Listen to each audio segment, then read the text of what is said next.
তারপর যখন আমার স্বামী আমার শাশুড়িকে ফোন দিয়ে বকাঝকা করে যে আমি নেই বাড়িতে, আমি দূরে থাকি, আমার বউয়ের সাথে এরকম কেন করো তোমরা আমার অনুপস্থিতিতে, তখন আমার শাশুড়ি আর ননদ মিলে আমাকে ফোন দিয়ে অনেক বকাঝকা করে। আমি সবটাই শুনি আর অবাক হয়ে গেছিলাম যে আমার জামাই আমার সাপোর্টে কথা বলছে আর আমার হয়ে তার মাকে কথা শুনিয়েছে। এই জিনিসটা আমার কাছে তখন খুবই ভালো লাগছিল, যদিও তার মা আর বোন আমাকে অনেক বকাঝকা করে। যাই হোক, এভাবেই কেটে যায় 14 মাস। তারপরে হচ্ছে সে বাংলাদেশে আসার সময় হয়ে যায়। সে সৌদিতে কাজ করত। তারপর আমার স্বামী বাংলাদেশে আসে অক্টোবরের 3 তারিখ বৃহস্পতিবারে।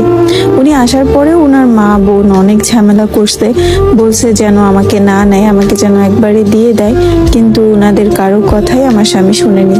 তারপর আমাদের ফাইনালি বিয়ের ডেটটা ঘনিয়ে আসে। যেহেতু আমার কাবিন বিয়ে হয়েছিল, উঠিয়ে নেওয়া হয়নি, তাই আমাদের বিয়েটা আবার হবে এটা ঠিক করা হলো।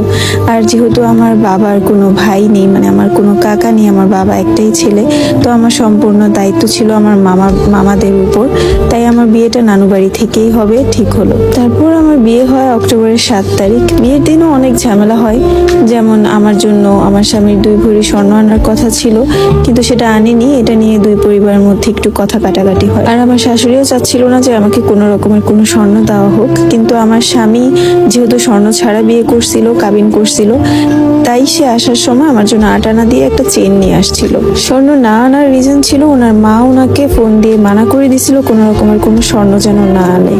তাও আমার হাজবেন্ড জোর করে কাউকে না বলে একটা চেন আনছিল। আর একটা কথা, হঠাৎ করেই ও বাংলাদেশে আসার 2 মাস আগে থেকে কেমন যেন একটু চেঞ্জ হতে লাগলো। আমার সাথে খুবই কম কথা হতো। ভাবতাম হয়তো বা কাজের চাপে আমার সাথে কম কথা বলে। বাংলাদেশে আসার আগে আমাকে তেমন একটা হাত খরচও দিত না, অনেকটাই কমিয়ে দিয়েছিল আমাকে টাকা পয়সা দেওয়া, তাও আমি কিছু বলিনি। বিয়ের সময়ও অনেকটা খেয়াল করি আমার স্বামীর পরিবর্তন, যেটা আমাকে অনেকটাই অবাক করেছিল যে হঠাৎ করে এই মানুষটা এতটা চেঞ্জ কিভাবে হয়ে গেল।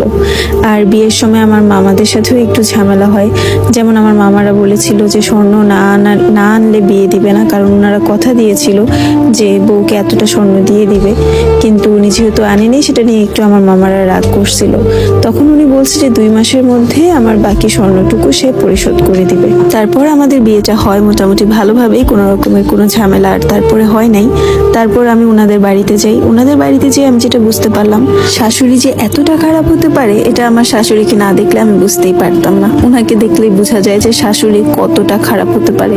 কারণ আমি যখন ওনাদের বাড়িতে পা রাখি তখন আমার শাশুড়ি উঠানের এই মাথা থেকে নিয়ে ওই মাথা পর্যন্ত গড়াগড়ি করে চিৎকার করতে থাকে, এই মেয়েকে কেন বাড়িতে নিয়ে আসছে। আমি তো পুরাই অবাক যে তাহলে কি না জানিয়ে বিয়ে করে আনলো নাকি আমাকে।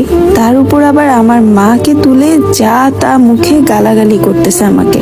আমি তো শুধু দাঁড়িয়ে দাঁড়িয়ে দেখি।